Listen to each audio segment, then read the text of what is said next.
Круг кој се врти 35 години во кој политиката и извршната власт сакаат и реализираат надмоќ врз останатите две власти, судската и законодавната, коментира председателот на Уставниот суд Дарко Костадиновски. При одговор на новинарско прашање за се почестите опозицијски критики кон него, како за одлуката на Уставниот суд за укинување на противзаконски сменети имиња на улици во Тетово, така и за неговата средба со председателот на Уставниот суд во Србија. Го напаѓаат и СДСМ, и ДУИ и Левица, а Костадиновски вели дека во политичките критики гледа комплимент за добра работа на Уставниот суд. Се уште не викам за сите, ама имаме сериозно примитивна политичка култура.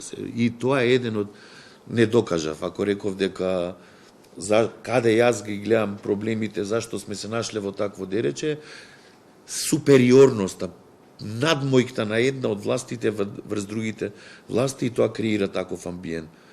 Кај нас политичарите или некои од нив очигледно сакаат да го држат ова општество во она квази правна држава. Он да биде важен, политиката да биде важна. Не дали законот кажува, дали дава право или зема право. Политичарот што ќе каже. Критики доби и од колегите во обвинителството, кој вчера го праша зошто по теркот на законот за плати на судиите, Уставниот суд не донел одлука за поништување на повторно трето намалување на коефициентите за плати на обвинителите.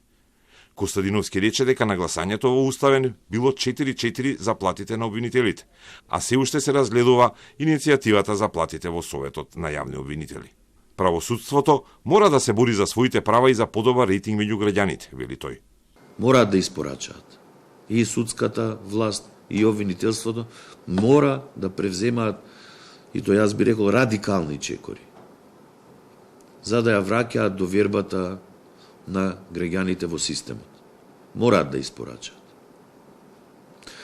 Што е испорачувањето од борба за нивната самостојност и независност? Никој не ја подарува самостојност и независноста. Никој не.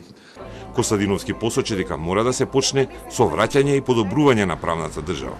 И во тој процес гледа голема улога и на Уставниот суд.